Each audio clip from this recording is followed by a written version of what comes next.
I've been using these fins, the Cressi Ara and its predecessor, the Cressi Master Frogs, for many years now. I've always liked long fins, so when my Technics Substratos came to an end of their useful life, I tried out a pair of Master Frogs, immediately liked them and bought a pair. The Master Frogs and the Aras have been Cressi's longest bladed, or some of the Cressi's longest bladed fins, and they are clearly modeled after their spearfishing and freediving fins, given that it's a flat, long, flexible blade. The difference between the Ara and the Master Frogs seems to be really minimal. They changed the way they define the size of it, and these two fins, although they have the same foot pocket, it turns out that the Cressi, the Ara, is about a centimeter or two shorter. Not that I've really felt any difference. The other main difference as well is that the Master Frogs came with the old style rubber foot strap. They replaced that with the Cressi EBS bungee cord. But as I'd been using my Master Frogs already with an aftermarket stainless steel spring, I decided to stick with that. You know, it's one of these things where you know what you're using, so you stick with it. And I've been very happy with that. When it comes to fins, the way I describe their performance is a bit like how a car works. In other words, you've got horsepower and torque. Horsepower is what gives you the speed and the ease of that speed, whereas torque is when you need that extra power to do something. So in Cape Town, for example, we have a lot of surge, so there a torque becomes really important because you have to try and push through that surge in order to go somewhere. Similarly, if you have strong currents in tropical environments, having a fin that has a lot of torque is really, really good. Now, a lot of modern fins tend to have quite a bit of horsepower. They are really easy to swim with. It's easy to get up to speed with them, but when it comes down to it, when you really need that extra bit of power, they just overbend and you get nothing. And that's what was really, really important to me, is that ability to have both horsepower and torque. I like swimming long distances, exploring things, and the Aras and the Master Frogs before that obviously were ideal for that. Because of their long blade, it means that swimming long distances is really, really effortless. But when you come closer inshore, you have a bit of surge, you need to power through that, absolutely no problem. And that's what I really, really liked about these fins, is that versatility that you have. A flat blade also means that sculling, in other words, basically staying in place and just hovering, which is ideal for photography, is really easy. Obviously, being a longer blade, maneuverability isn't that high, and going backwards is tricky. It's possible, but it's tricky, but they're not really made for that. On the Aras, apart from the changes that I mentioned before, it also says HB. As you can see, it's slightly weathered away from heavy use. That stands for hard blade, but I'm not aware that there is a soft bladed version of this. At least the Cressi catalog shows none. And the blade itself seems to be pretty much the same stiffness as before. So I don't really see much of a difference in there. There is one flaw with these fins, and one can see that on this one here. There's this white pale section over here. That is indicative of material failure. Basically, the material gets overstressed, and that failure there shows you that the plastic is being bent too far.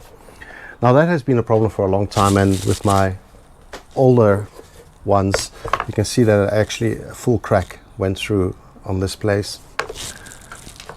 Here we have another one in exactly the same place. It cracked, and even a third one, it cracked immediately there. This happened to me with one of the new pairs that I bought, and to their credit, Cressi replaced the fin immediately, but it's clearly a problem with the way these fins are designed. And although these new ones have not shown that crack yet, the fact that that material is becoming paler says to me that this is going to fail sooner or later.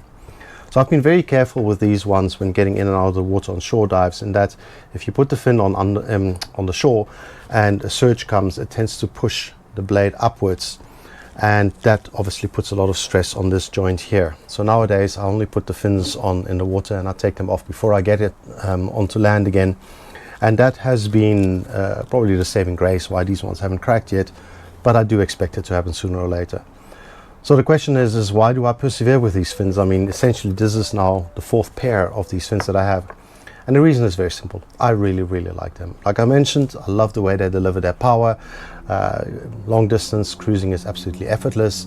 And when you need the power to push through a surge or to push into a current, these fins deliver. They just go. That said, I do like testing new equipment, and there's always that argument between divers between long fins and short jet style fins. So when Cressi came up with their retro fin, the Origin, I immediately decided to try one of those. So the Origins are based on a 1950s design by Cressi, used in the military or something like that. And they differ from a lot of other fins in their range in that they are just made out of a single piece of material, single piece of rubber.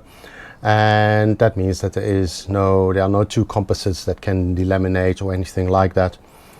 They come in two different versions. You've got the LD, which is the low density, and the HD and the high density versions. This is, as you can see, the LD here is obviously the low density one. And the difference really is that the high density one is heavier, it's stiffer, and it sinks, it's negatively buoyant. Whereas the LD version is a bit more bendy, and it is also slightly positively buoyant. So I've tried some really hard jet fin styles fins in the past, and I must admit they killed my ankles. So I decided that I would just be trying these ones and not the HDs. At the same time, I've also tried some of the Softs Apex RK3s, and I found they were simply too bendy. They had absolutely no torque in my opinion.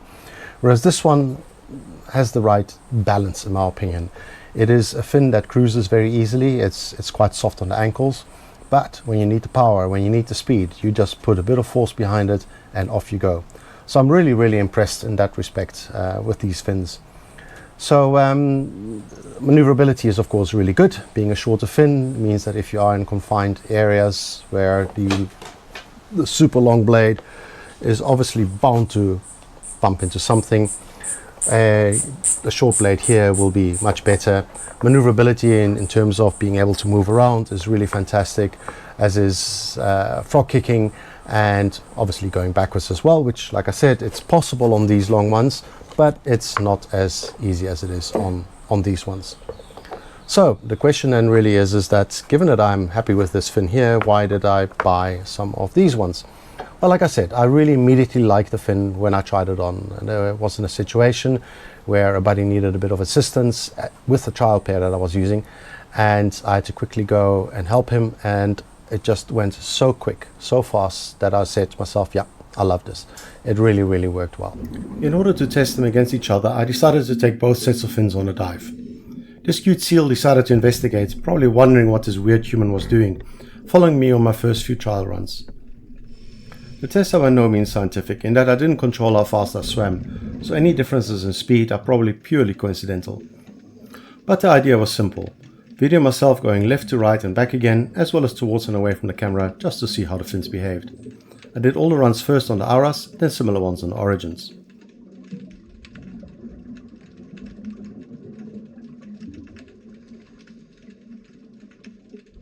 In Cape Town, encountering seals is not an uncommon occurrence, and there is actually a hole out not too far from where I was doing my test runs. Unfortunately, a few years ago it was discovered that some seals are now infected with rabies, so one is always a bit cautious when encountering one underwater. This young one, however, was really friendly, and as can be seen, followed me around like a little excited puppy. Like I said, really wondering what on earth is this weird human doing, swimming back and forth all the time.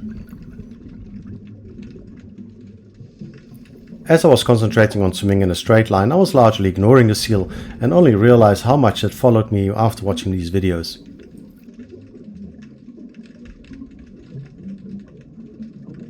Anyway, let's look at the runs side by side to see if there's a difference in how these fins behave. I cannot say which fins move me faster. If there's a difference, it is probably marginal. But I did find that with the Aras I would naturally do a slower but deeper kick, whereas with the Origins a slightly faster, shallower kick. Although that doesn't seem to be so obvious looking at my videos. I always find it a bit weird seeing myself fin underwater, as I think of myself as being this sleek, elegant diver, whereas the reality is not that. I tend to bend my knees quite a bit, for example. One can see that the stiff blades of the Ara do cause my ankles to rotate a bit as the water spills off the sides of the blade. I don't really notice it underwater though, and people still tend to complain that I swim too fast. This problem obviously doesn't exist with the Origins being a much shorter blade.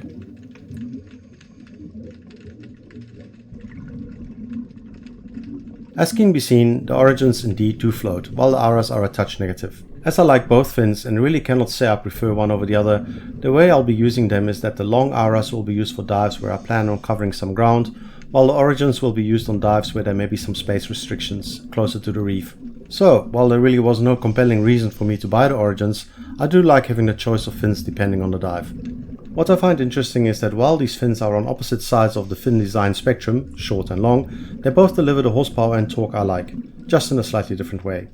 They may not be every diver's choice, but I really like them, and if you are looking for a new set of fins, I can only recommend trying them out.